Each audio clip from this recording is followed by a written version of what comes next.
Voy a empezar un poco con el contexto, como desde dónde comienza la problemática y nace el fin de este proyecto. Posteriormente sí pasamos como al método de extracción automático y ya unos resultados que les quiero presentar, que hice unas pequeñas comparaciones. Bien, conforme avanza el tiempo, el crecimiento poblacional y el crecimiento económico en las ciudades es una de las causas principales en el aumento del flujo vehicular en las calles. Ese crecimiento, lastimosamente, no se ve reflejado en un crecimiento en la infraestructura. Aún tenemos las mismas calles con más cantidad de carros transitando.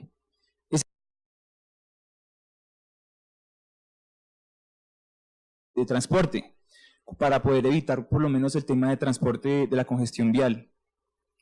En este tema, Bogotá se raja bastante en el tema de que es la tercera ciudad más congestionada en el mundo y es la primera ciudad más congestionada en Latinoamérica. Estos datos, si bien hay una relación que muchas de estas congestiones son provocadas por accidentes de tránsito, estas cifras en Colombia también no son muy favorables. Por lo menos tenemos 7.000 personas que fallecen al año producto de estos tipos de siniestros y más de 40.000 personas resultan lesionadas en Colombia. Entonces hay unos desafíos bastante fuertes, que es por lo menos reducir la accidentalidad y reducir a cero las muertes por tránsito. Una de esas precisamente es la Visión Cero, que es una iniciativa internacional que nace desde los 90 y que se propone al 2020-2022 reducir a cero las muertes por accidentes de tránsito. Una de esas estrategias para poder controlar el tránsito precisamente es a través del monitoreo. El monitoreo y el control del tráfico actualmente se está haciendo por sensores físicos, poniendo cámaras a lo largo de la ciudad, utilizando inclusive el GPS y los buses, utilizando propuestas alternativas como los loop inductors, inclusive utilizando drones, posicionándolos en ciertas partes de las vías. Sin embargo, eso no da una solución completa. Hemos encontrado que por lo menos para el tema de costos de implementación y de mantenimiento son bastante elevados, cosa que hay que tener en cuenta cuando los gobiernos locales tienen presupuestos muy limitados. Entonces, lastimosamente no podíamos ubicar cámaras a lo largo de la ciudad, entonces hay que buscar alternativas eficientes y disponibles que podamos encontrar y poder ampliar ese rango de cobertura que pueda tener en el control, el monitoreo del tránsito en la ciudad. En la búsqueda de esas alternativas hemos encontrado que las redes sociales han jugado un papel importante en materia de difusión de información. No solamente, ha arrancado a partir de experiencias desde el 2011 para detectar terremotos en China, para detectar terremotos en la parte de Asia y para detectar epidemias, y recientemente se está utilizando para lo que es detectar accidentes o eventos de tránsitos en las ciudades, que nos permite básicamente poder ampliar el rango de cobertura de las técnicas tradicionales con sensores físicos y poder complementar esta información para así tener una mayor visión de lo que es el monitoreo de nuestra ciudad, en este caso los accidentes de tránsito.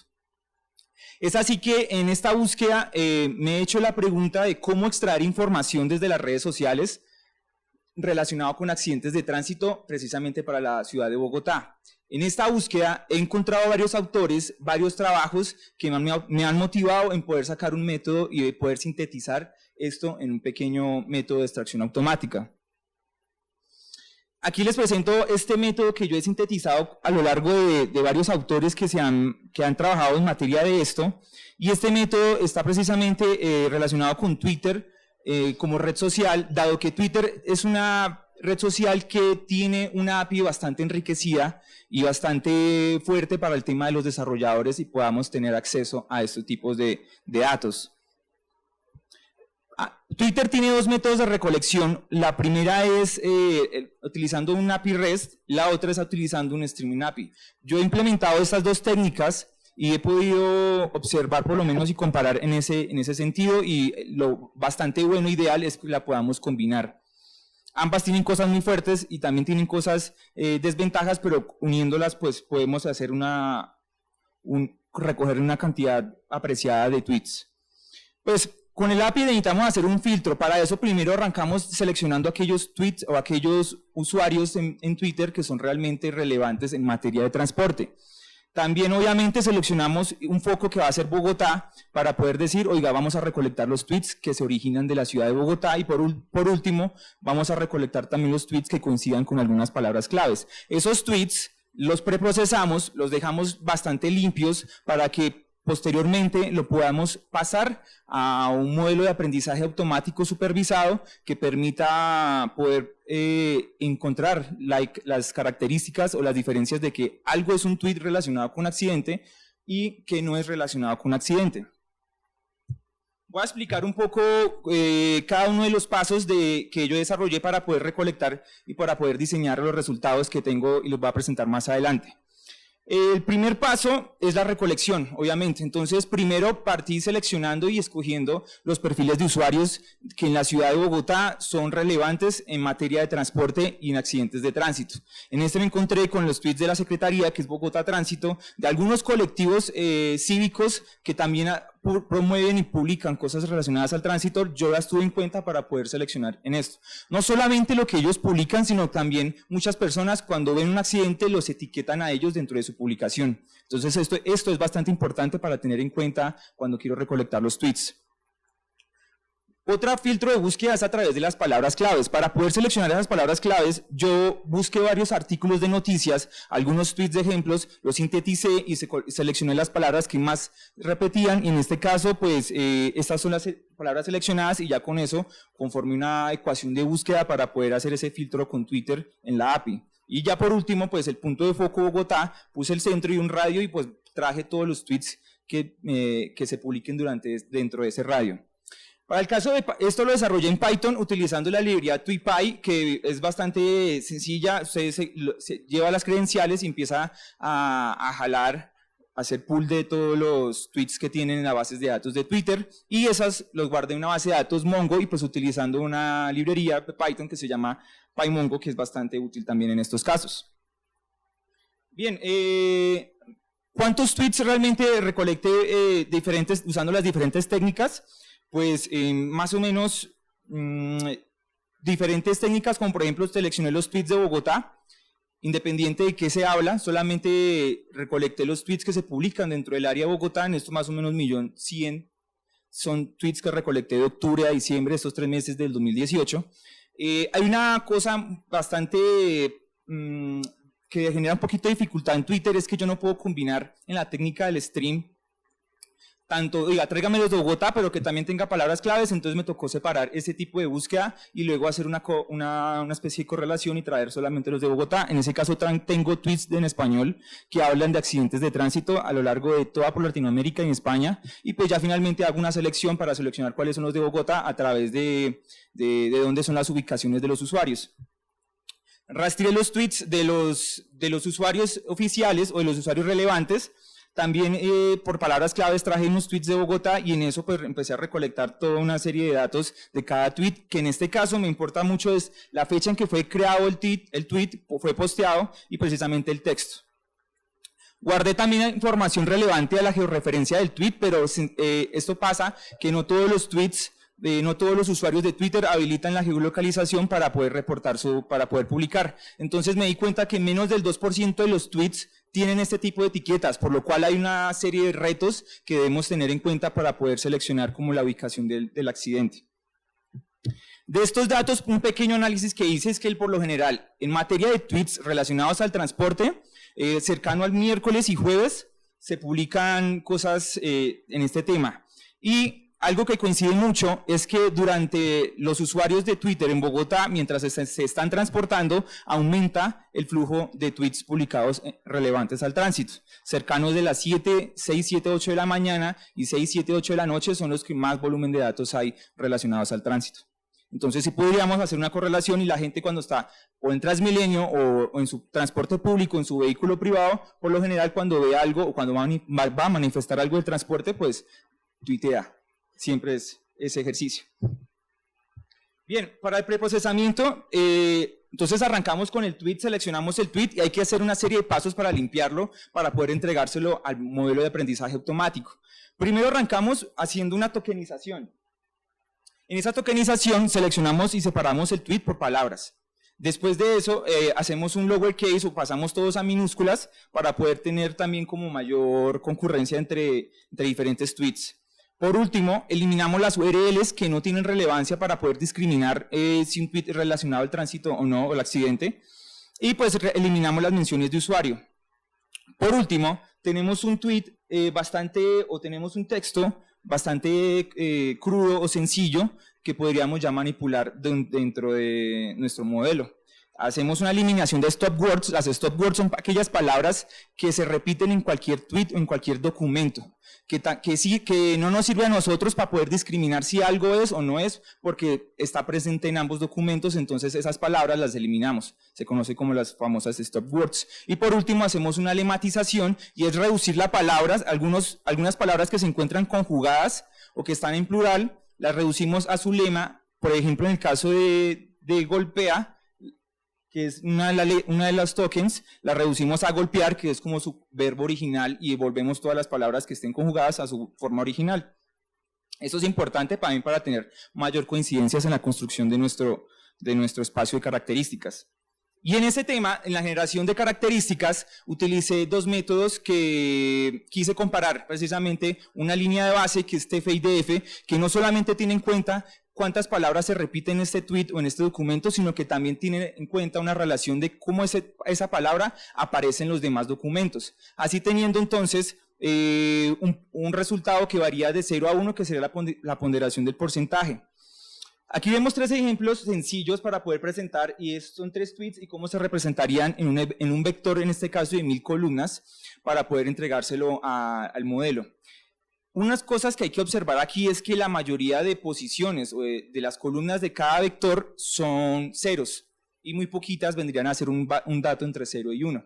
Entonces se conoce como un vector disperso, donde encontramos mayor presencia de ceros, y por lo general, así tenga 1000 columnas, como estamos hablando de tweets, sería alrededor de 15 columnas donde tendrían realmente un valor.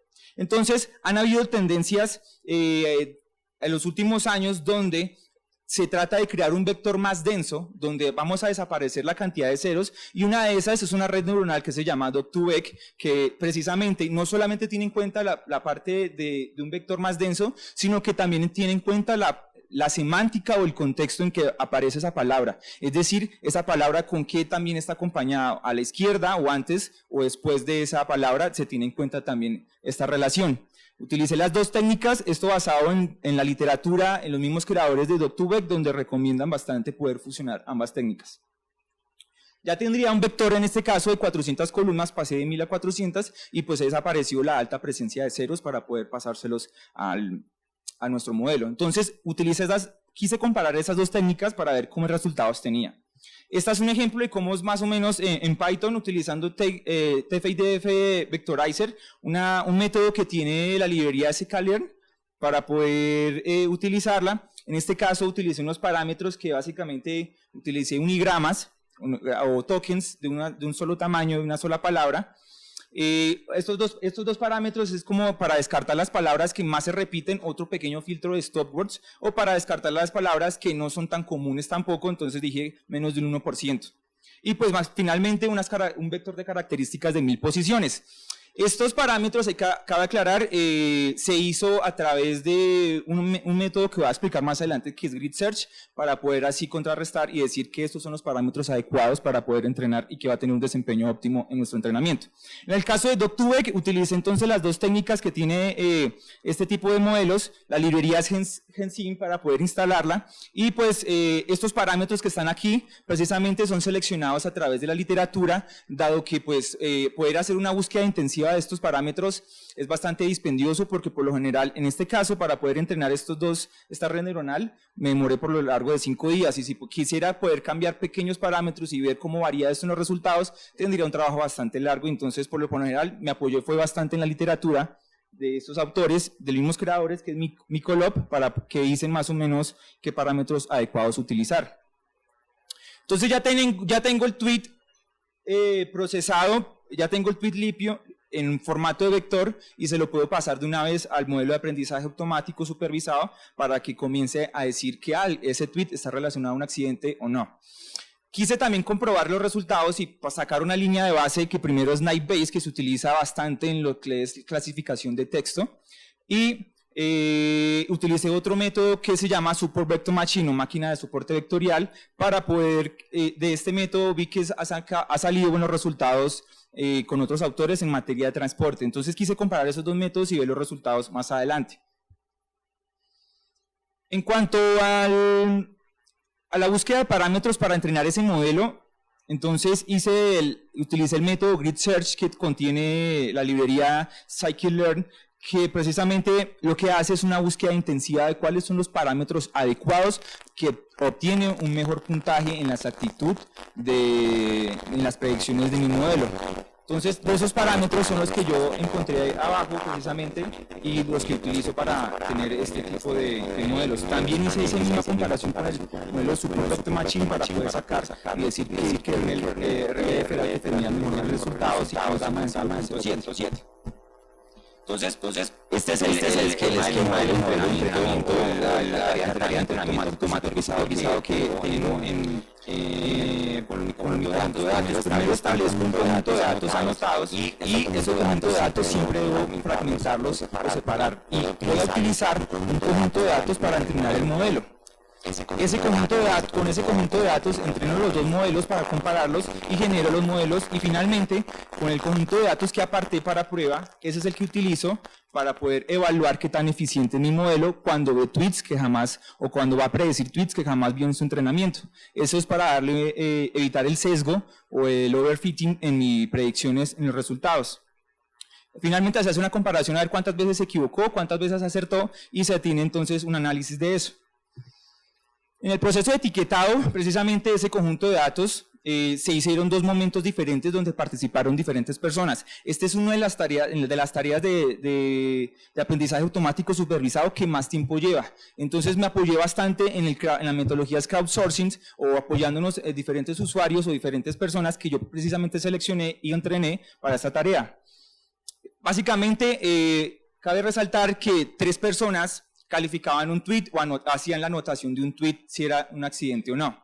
Con eso, yo solamente tenía en cuenta para mi entrenamiento el tweet donde las 3 personas coincidieron en su voto. Los demás los descarté y con eso ya también tenía un conjunto de datos bastante organizado para poder hacer el entrenamiento. Este es un ejemplo de cómo son los tweets. Básicamente algunos están relacionados, o sea, tienen la relación con el accidente, y en un tweet también podemos ver que se puede hablar de dos reportes diferentes en el mismo tweet, y también hay algo de errores de ortografía que hay que tener en cuenta en nuestro momento de aprendizaje. Bien, estos son los resultados que hice ya después de aplicar con el conjunto de entrenamiento y con el conjunto de pruebas, y pues vimos entonces que TF y DF aún mantienen la línea de base y mantiene la vanguardia en los resultados con este tema de procesamiento de texto. Y obviamente al comparar con el Naive Bayes y el Support Vector Machine, el Naive Bayes aún se mantiene fuerte, pero pues el Support Vector Machine todavía está teniendo excelentes resultados en este caso.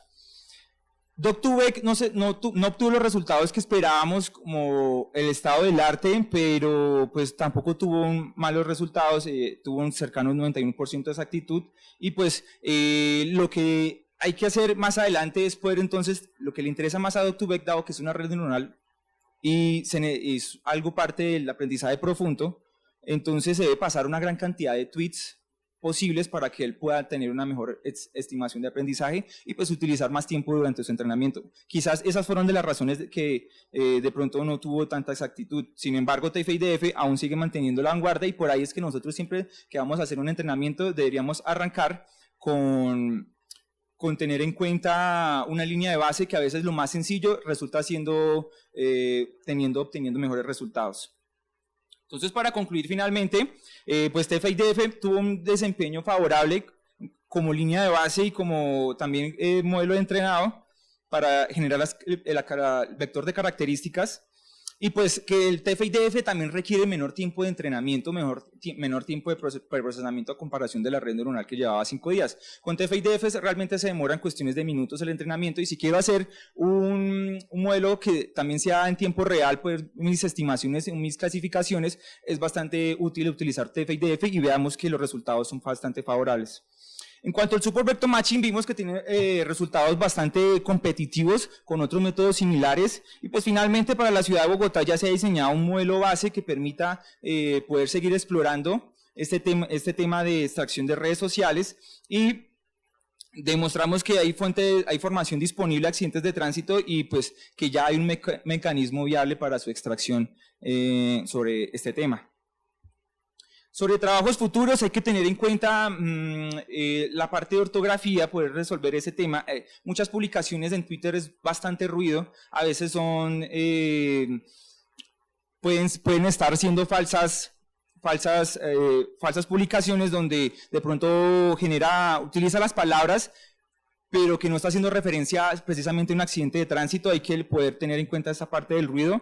Posteriormente en este trabajo la idea es seleccionar los tweets ya filtrados con este clasificador automático y decir qué parte del tweet, a través de reconocimiento de entidades, unas técnicas de procesamiento del lenguaje natural, decir qué parte del tweet está haciendo referencia a la dirección del accidente, dado que por georreferenciación del tweet no nos podemos fiar, porque tenemos menos del 2% de tweets que tienen esta información.